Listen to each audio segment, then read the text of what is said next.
ini Bu, mohon arahan lebih lanjut. Yang ketiga di bidang Linjamsos ini Ibu, program prioritasnya adalah program perlindungan sosial korban bencana sosial. Kita ada dua, memang di sini ada dua ini Bu, satu bencana alam dan bencana sosial. Kalau bencana alam ini kaitannya dengan bencana-bencana yang sifatnya alam ya. Kalau sosial ini di luar bencana alam. Misalnya yang kemarin waktu Ibu meresmikan Pordam itu adalah relawan bencana sosial Ibu. Nah, terus yang isu yang sedang hangat-hangatnya saat ini Ibu adalah terjadinya musibah bencana Sriwijaya Air Ibu. Dari Provinsi Lampung itu dari Tulang Bawang Barat ada 3 korban Ibu, korban bencana sosial ini kita kategorikan bencana sosial, dan alhamdulillah di Dinas Sosial Ibu itu teralokasi anggaran bantuan sosial yang tidak direncanakan. Dan kemarin atas arahan Bapak Gubernur untuk ketiga korban ini sudah kita ajukan nota persetujuannya, sedang proses, akan dibantu Ibu Wagub satu orangnya 15 juta Bu. Dan bantuan ini langsung ditransfer ke rekening korban Ibu, langsung ditransfer ke rekening korban. Iya Bu, dan masing-masing korban ini kita rencanakan dibantu 15 juta Bu, sedang proses ini Bu. Ini lanjut. Selanjut Bu, program kegiatan prioritas bidang pemberdayaan sosial. Ibu, ini yang tadi kami sampaikan bahwa bidang ini khusus menangani bagaimana memberdayakan potensi sumber kesejahteraan sosial yang berada di luar Ibu. Jadi ada lembaga kesejahteraan sosial, ada panti-panti, ada pramuka, macam-macam lah ini. Nah ini bidang ini yang ngurusi memberdayakan memberdayakan PSKS ini. Kita sedang berupaya Bu, hanya memang kembali terbatas sekali anggaran yang ada di kita, sehingga proses pemberdayaan ini memang masih kurang optimal, kurang maksimal. Namun di tahun ini Ibu, alhamdulillah hasil konsultasi kita juga kemarin dengan Kementerian Sosial, ini ada angin segar dari Pak Hotman kemarin, Pak Kadis ajukan aja proposal dari panti-panti yang ada di Provinsi Lampung ini, manakala mungkin panti-panti ini membutuhkan bisa kita support dari dana hibah Bu. Dana hibah dalam bentuk HTT, hadiah tidak tertarik, ini kalau di Kementerian Sosial banyak Bu. Tapi kalau di Dinas Sosial tidak begitu banyak Bu. Nah, ini dibuka ruangnya oleh Pak Hotman, silakan Pak Kadis ajukan proposalnya. Nah, mekanisme pengajuan proposal ini Bu, dari LKS itu buat proposal, lalu tugas Dinas Sosial hanya merekomendasikan Bu. Tapi untuk yang akan datang ini kita akan bantu dengan mengawal langsung Bu. Mengawal langsung, hanya pesan Pak Hotman kemarin, Pak Kadis, kalau bisa jangan banyak-banyak, jadi supaya fokus rutin saja. Nah, mungkin 2 bulan 3 proposal atau 4 proposal, setelah itu mungkin triwulan kedua naik lagi, jadi bisa kita akomodir semua. Kalau ngajukannya langsung banyak-banyak, ini kan provinsinya banyak juga Pak Kadis, banyak yang mau kita bantu gitu Bu. Jadi ini sedang kita inventarisir, inventarisir yang benar-benar LKS yang benar-benar membutuhkan. Ini sarpras, ini akan kita usahakan bantuannya dari pusat Ibu. Dan juga Ibu, kita mengharapkan ada kontribusi dari dunia usaha Bu Wagub. Izin Bu Wagub, kemarin pada saat hearing dengan DPR dengan pansus perda terkait dengan penyandang disabilitas, saya sempat mengusulkan Bu ke pansus, karena ini kaitan dengan pansus perda. Kalau bisa ada regulasi yang mengatur tentang kontribusi CSR perusahaan Bu, dunia usaha, untuk menangani, untuk mengalokasikan anggarannya untuk sentuhan terhadap PMKS atau PPKS Ibu. Hanya rupanya tidak bisa terrealisasi usulan saya itu Ibu, karena rupanya sudah ada perda CSR. Ini sudah ada memang perda CS-nya. Nah, bayangan saya, hayalan saya Ibu, Kalau bisa mungkin dari masing-masing perusahaan itu CSR-nya mungkin teralokasi apakah 10%, 20% itu khusus untuk membantu panti-panti sosial yang ada di luar ini, Ibu. Mungkin membantu sarpras atau membantu dana sehingga mereka bisa survive dalam rangka bersama-sama dengan kami menangani PPKS ini, Ibu. Yang terakhir adalah program pemeliharaan Taman Makam Pahlawan untuk bidang pemberdayaan sosial. Kami laporkan Ibu hasil kami kemarin konsultasi ke Kementerian Sosial, ini juga melalui Pak Hotman kita dibuka ruang, Bu. Yang pertama kita akan mengajukan proposal rehabilitasi Taman Makam Pahlawan kita yang ada di Bandar Lampung, Ibu. Lalu Pak Hotman juga mengusulkan, silakan Pak Kadis usulkan untuk Taman Makam Pahlawan Raden Intan itu diusulkan menjadi Taman Makam Pahlawan sebagai destinasi wisata ziarah dan wisata edukasi, Bu. Nah, ini kemarin sudah kita tindak lanjuti, kita undang dinas-dinas terkait, Bu, karena kita juga tidak ingin gegabah, kita takut nanti kita usulkan ternyata persoalan lahannya masih belum jelas, Ibu. Lalu persoalan regulasi apakah kita boleh mengembangkan juga masih belum jelas, sehingga kemarin dipimpin oleh Pasien 1 kita undang dinas-dinas terkait, Dinas Pariwisata, lalu Balai Besar Cagar Budaya yang ada di Banten yang memang membawahi ini, Bu. Nah, setelah hasil rapat memang ternyata masih banyak persoalan di Taman Makam Pahlawan Raden Intan itu, Ibu. Status sertifikat tanahnya pun masih belum jelas. Nah, ini sedang pelan-pelan akan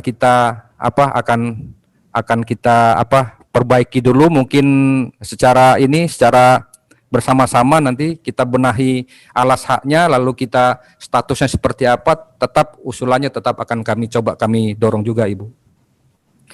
Lanjut, Bu, program bidang penanganan fakir miskin. Nah, ini program yang paling seksi, Ibu, karena ini menangani program sembako dan BST, Bu.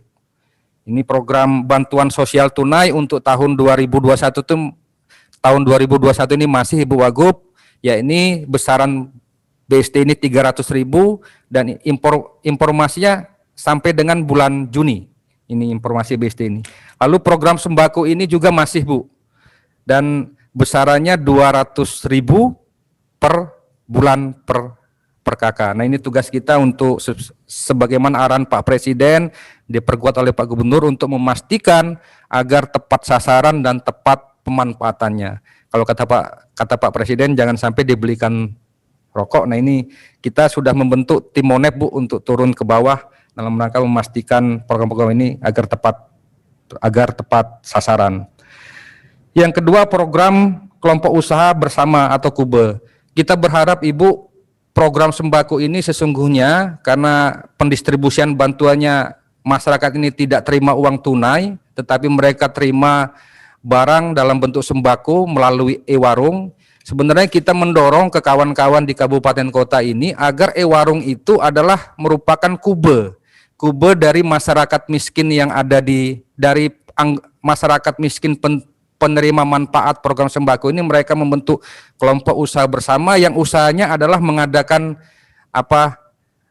e-warung mengadakan kebutuhan ini, sehingga ini menjadi usaha mereka dan manfaatnya untuk mereka juga. Sudah ada beberapa, Bu Wagub, yang buka ini seperti di Palas, dan kita sedang mendorong mudah-mudahan ini bisa ini, karena kondisinya masih, Bu, ke Kadis Kabupaten Kota termasuk ke saya juga, Bu Wagub. Ada yang datang minta rekomendasi.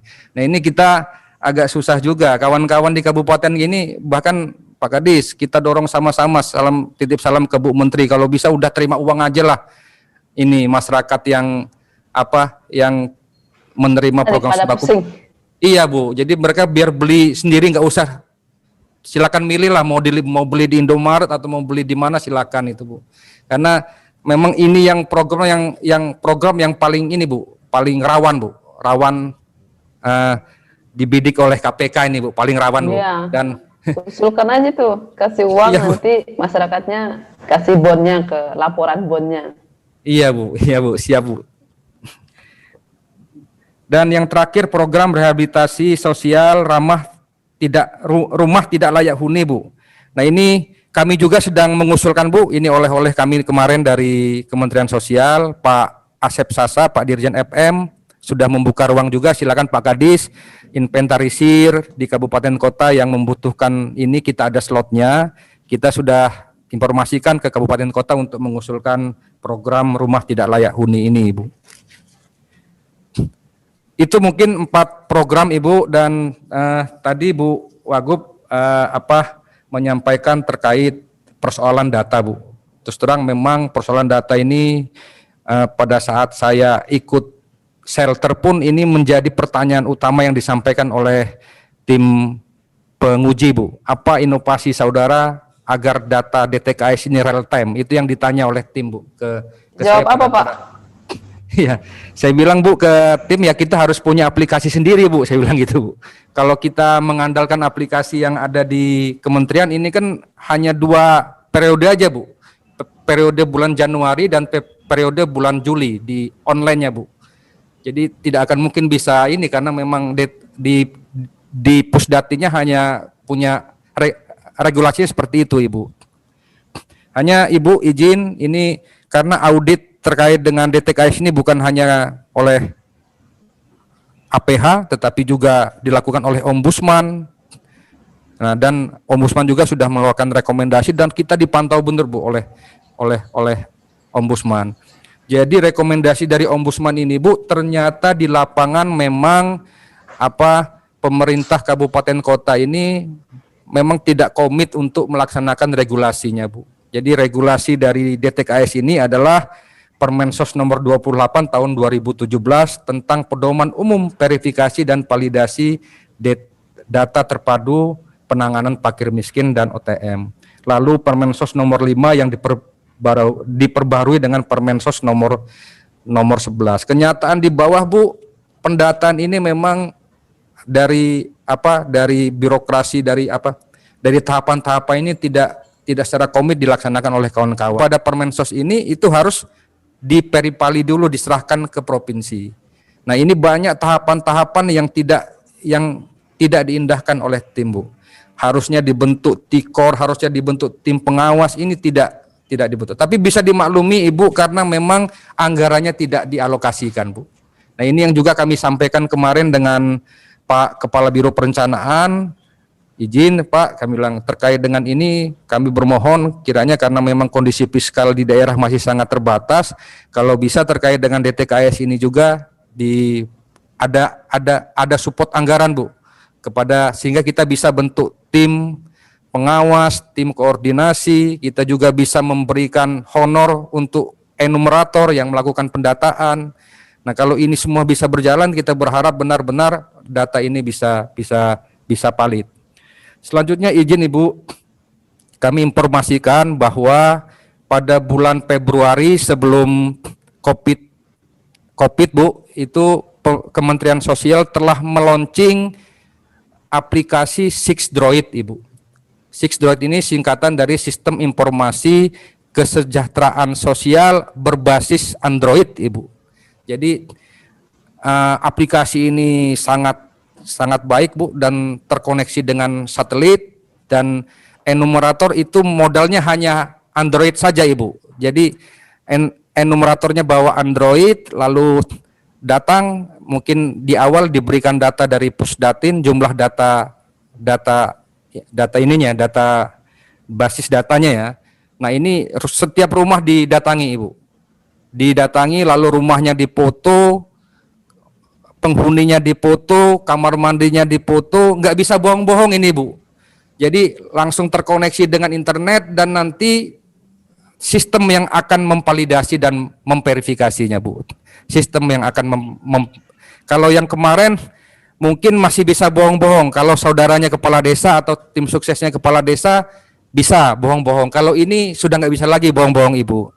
Hanya memang aplikasi ini, izin Ibu, kemarin kami berbarengan, kami konsultasi ke Kemensos, Bu. Kami juga studi banding ke daerah yang sudah melaksanakan 100% aplikasi SIXDroid ini. Satu-satunya provinsi yang melaksanakan hanya DKI Jakarta, Ibu. Yang lain belum, Bu. Jadi hanya Provinsi DKI Jakarta yang sudah menerapkan aplikasi Sixdroid ini. Kita sudah studi banding ke sana. Dan hasil studi banding ini memang agak lemes-lemes juga Ibu, sepertinya agak mustahil untuk bisa kita laksanakan Bu. Karena Tapi gini kan Bu. bagus. Siap Bu, aplikasinya bagus Bu. Aplikasi ini kan dijalankan oleh enumerator Bu. Di DKI Jakarta itu enumeratornya digaji 1 bulannya 4.200.000 Bu. Dianggarkan dari APBD-nya DKI Jakarta. Totalnya 48 miliar Bu menganggarkan untuk gaji enumerator itu aja Bu. Jadi untuk gaji enumeratornya sudah kalah Bu. Ini anggaran dinas sosial aja kalah Bu untuk ini. Kalau dicoba aja dulu Pak. Oh siap Ibu. Ini memang Kita jalankan aja dulu. Siap Ibu. Ini memang sudah kita ini Bu, karena memang kita akan menerapkan aplikasi Sixdroid ini Bu. Izin di tahun 2021 ini Bu, kita sudah menganggarkan, kemarin Bu Wagub membantu 300 juta Bu. Hasil ini terkait dengan SLRT, itu Ibu sudah mensupport anggaran melalui Bakuda, kita ditambah 300 juta. Lalu kita efisiensi kegiatan-kegiatan yang lain kita tambah 150 juta. Jadi kita anggarkan 450 juta ini Bu. Kegiatannya kami peruntukkan rencana Bu, setelah kami kemarin studi banding ke DKI, kami juga sudah ini merencanakan nanti kalau kita mengadakan sosialisasi, kalau kita mengadakan BIMTEK, maka teman-teman di DKI Jakarta siap jadi narasumbernya Bu. Nah ini peruntukan uang 450 juta ini Ibu, kita rencanakan untuk pertama virtual meeting tentang aplikasi Sixdroid dengan Pusdasdin Kemensos RI. Lalu yang kedua studi pembelajaran, Bu, peruntukan uang 450 juta ini rencana kami untuk pertama sosialisasi tentang dasar hukum DTKS Bu. Lalu yang kedua rapat koordinasi dengan Dinsos, Bapeda, Dinas Dikdukcapil, Kabupaten Kota Bu. Ini rencana kita di rapat koordinasi ini akan kita sampaikan kalau mungkin pemerintah Kabupaten Kota bisa mengalokasikan anggaran untuk implementasi Sixdroid ini Bu. Dan barangkali akan kita datangkan juga nanti narasumber dari DKI Jakarta yang tujuannya agar Kabupaten Kota melalui Dinas Sosial ini menunjuk enumerator ini dan sekaligus menganggarkan honornya Bu. Nah ini mau kita split ke kabupaten kota Bu, agar mereka yang memberikan honor ini. Yang ketiga BIMTEK operator tentang Sixdroid. Nah kita barangkali alokasi anggaran ini karena kalau BIMTEK kita ke ini Ibu ke enumerator anggaran kita nggak cukup Bu. Barangkali ini kita nanti BIMTEK-nya hanya ke operatornya saja Bu. Jadi setelah enumerator kerja kan data itu akan diserahkan ke operator. Operator ini nanti yang akan kita berikan BIMTEK. Dan terakhir, anggaran ini akan kita pergunakan untuk monitoring dan evaluasi hasil verifikasi dan validasi DTKS di 15 kabupaten kota. Ini Ibu terkait dengan rencana kami, ya kami sebenarnya kurang begitu optimis apakah aplikasi ini akan efektif dapat dilaksanakan di 2021, tapi lebih baik berbuat sesuatu yang kecil daripada tidak berbuat sama sekali Ibu. Jadi kita tetap berupaya dulu, progresnya nanti kami lapor ke Bu Wakil Gubernur. Barangkali ini Bu sementara paparan dari kami Bu. Selanjutnya apabila nanti ada hal-hal yang perlu diperdalam kami akan lanjutkan. Terima kasih Ibu. Bila topik wal hidayah. Wassalamualaikum warahmatullahi wabarakatuh. Waalaikumsalam warahmatullahi wabarakatuh. Sangat lengkap Pak Kadis. Yang pertama catatan dari saya adalah baru-baru Kementerian Keuangan menyurati Kementerian Lembaga, jadi KL diminta untuk melakukan efisiensi untuk refocusing anggaran. Kita tentu juga bersiap untuk mendapatkan surat cinta tersebut dari Kementerian Keuangan, walaupun kita harapan untuk tidak dapat surat cinta untuk refocusingnya, tapi kita bersiap. Artinya pertama saya sarankan karena program dari Dinas Sosial ini menangani begitu banyak hal dan bersyukur karena mayoritas dianggarkan oleh APBN.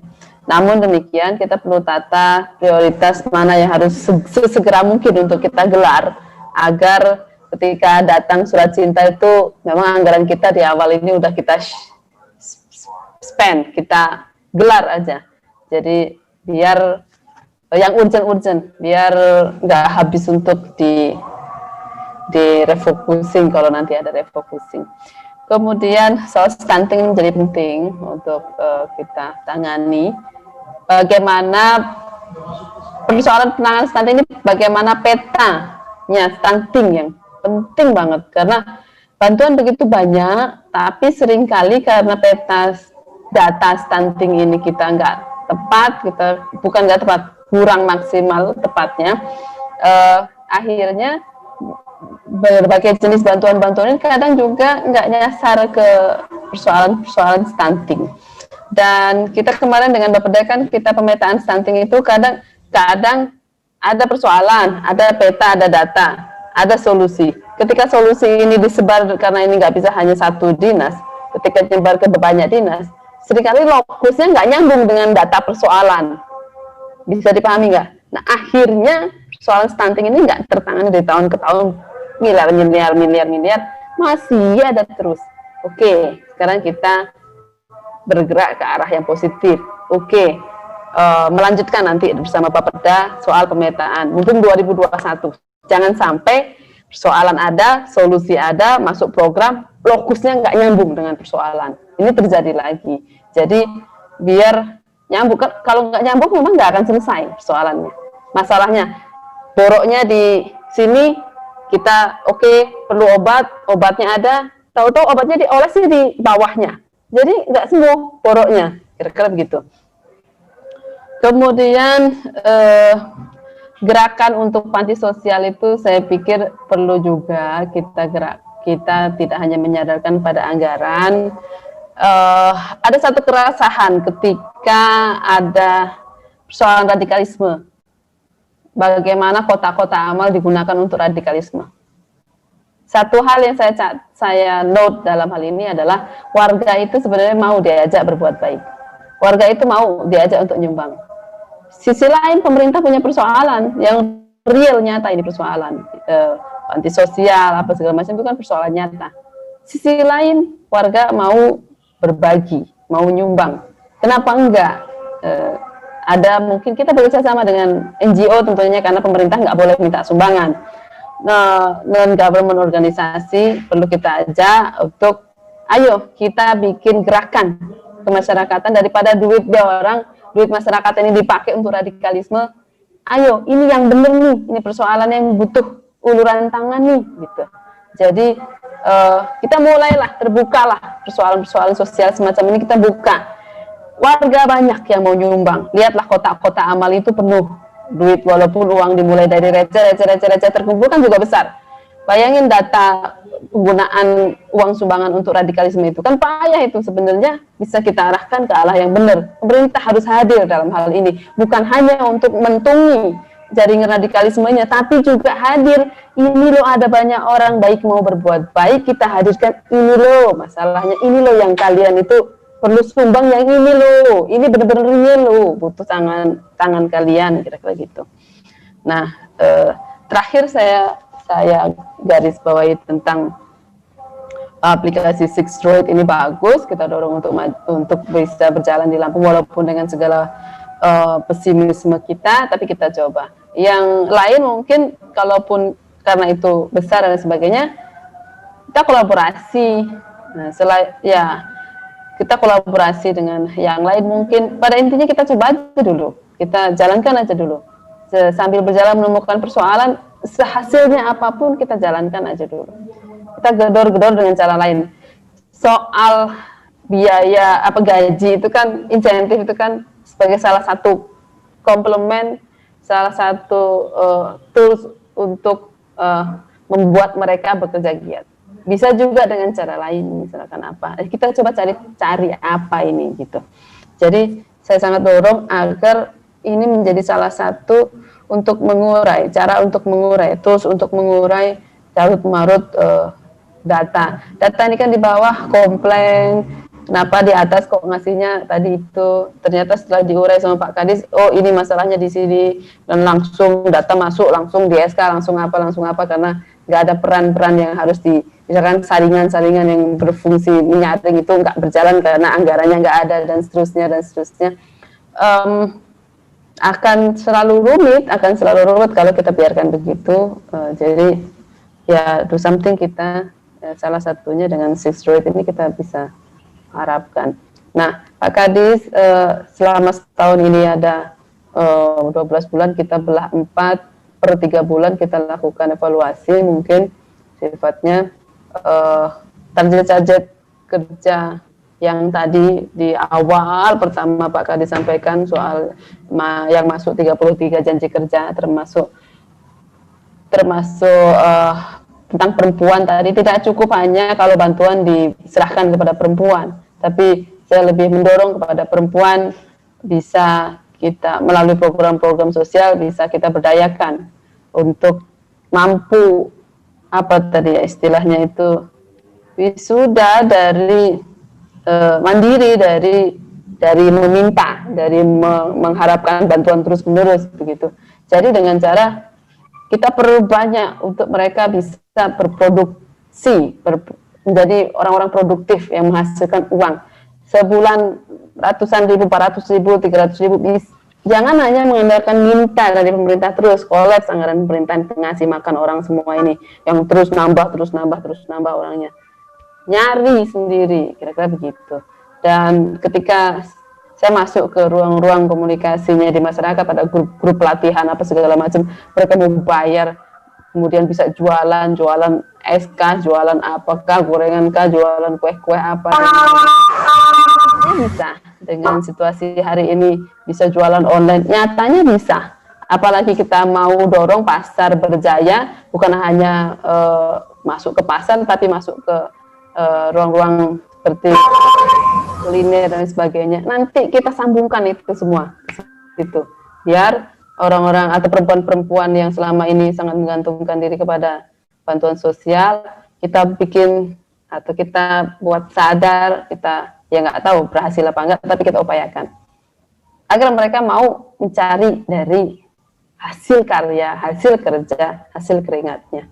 Begitu, agar tidak terus bergantung kepada jaminan sosial. Saya pikir itu masukan dari saya, dan per 3 bulan target-target tadi yang banyak tadi dibelah 4, yang 3 bulan sampai bulan Maret apa, bulan Maret kita rapat lagi untuk evaluasi. Terima kasih Pak Kadis. Siap Ibu, terima kasih. Nambahkan sedikit Bu, terkait DTKS ini Bu, memang kita sebenarnya mungkin kalau istilah sekarang ini satu frekuensi Bu. Pak Sekda, Bu Wagub ini dengan kementerian, dengan kami juga sebenarnya berharap benar masalah DTKS ini bisa segera tuntas. Dan seharusnya diskusinya tidak diikat dengan adanya regulasi gitu Bu. Jadi semuanya harus regulasi. Saya sebenarnya hasil dari studi banding ke DKI Jakarta, mengapa diskusi kita tidak pada bagaimana kita menerapkan aplikasi yang kalau sekarang kita lihat seperti aplikasi Gojek Ibu, aplikasi Grab, aplikasi ini semuanya, aplikasi ini kan tidak bisa kita nego Bu, tidak bisa kita nego, tidak bisa kita manipulasi, kita tidak bisa kecuali kalau orang yang menjalankan. Nah ini mungkin bisa ini. Tapi kalau aplikasinya, kalau memang seperti aplikasi Six Droid ini, kalau bisa diterapkan 100% di Provinsi Lampung Bu, saya yakin sekali data ini bisa valid. Dan ini sudah terbukti Bu di DKI Jakarta. Ini semua kebutuhan data ini sudah merujuk kepada data DTKS Bu. Mau program apa saja sudah pakai data DTKS yang hasil daripada aplikasi Six Droid. Karena aplikasi ini Bu, langsung kalau memang dianya memang sudah kaya, nggak perlu graduasi lagi Bu, langsung hilang itu Bu. Langsung hilang Bu. Jadi nggak perlu lagi ada program graduasi, nggak ada program apa. Nggak bisa dibohong-bohongi Bu data itu.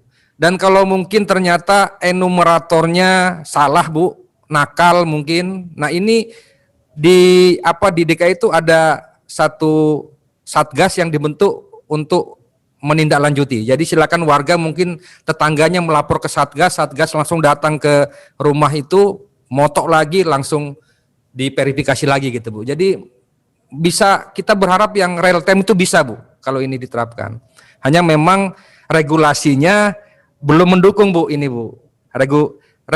Regulasi kita seperti kita di Provinsi Lampung ini kan berbeda Bu ini apa dengan DKI. Kalau DKI itu wali kotanya itu ditunjuk oleh Pak Gub Bu. Jadi anggarannya itu langsung terpusat. Nah kalau kita kan ini mungkin kita bermohon dengan Bupati Wali Kota supaya bisa mensupport. Izin Ibu, regulasi tentang DTKS ini Dinas Sosial Provinsi ini hanya diberikan kewenangan yang pertama melaksanakan sosialisasi Ibu. Lalu yang kedua melaksanakan BIMTEK, yang ketiga melaksanakan verifikasi dan validasi. Jadi sekarang ini kondisinya pun Kementerian Sosial itu kalau bicara data ini langsung bersurat aja Bu ke Kepala Dinas Kabupaten Kota. Sudah syukur kita dikasih tembusan Bu. Ini langsung memang eksekutornya ada di Kabupaten Kota. Alhamdulillah koordinasi kami dengan kepala-kepala dinas Kabupaten Kota cukup intens dan kita ada grup sehingga kita bisa pantau terus. Kalaupun toh ada Kabupaten Kota ini melaksanakan verifikasi dan validasi, ada laporan ke kami gitu Bu. Nah kita benar-benar berharap Bu, ini benar-benar berharap mudah-mudahan ya di tahun 2021 ini kita akan mencoba mensosialisasikan Six Droid ini dan mudah-mudahan support dari kawan-kawan ini bisa satu frekuensi Bu dengan kita. Itu mungkin Bu tambahan dari kami Bu. Terima kasih Bu. Terima kasih Pak Kadis. Menarik aplikasinya. Semoga saja ada jalan untuk melaksanakannya di Lampung. Nanti juga coba saya pelajari seperti apa itu realnya. Kemudian soal DTKS, seberapapun terbatasnya limitnya dari ruang hak kita untuk melakukan apa di kabupaten kota untuk mendorong DTKS ini sehat, ya kita lakukan aja yang bisa kita lakukan agar datanya ini sehat semampu kita. Yang penting tuh kita tidak berniat untuk melakukan kecurangan, kekeliruan, melanggar aturan dan sebagainya. Kita dorong ke arah yang positif. Kita terus dorong walaupun situasinya sulit. Saya kira itu, sekali lagi mengingatkan di belah 4 saran, belah 4 target-targetnya upayakan di awal karena KL aja udah dapat surat cinta dari Kementerian Keuangan. Saya kira itu. Siap Ibu, terima kasih. Sukses Pak Kadis dan seluruh Bapak Ibu Kabid, terima kasih, lancar-lancar beraktivitas, sehat-sehat, jauh dari COVID, sehat dari jauh dari penyakit lainnya. Assalamualaikum warahmatullahi wabarakatuh. Waalaikumsalam, salam sehat Ibu Agub. Salam sehat.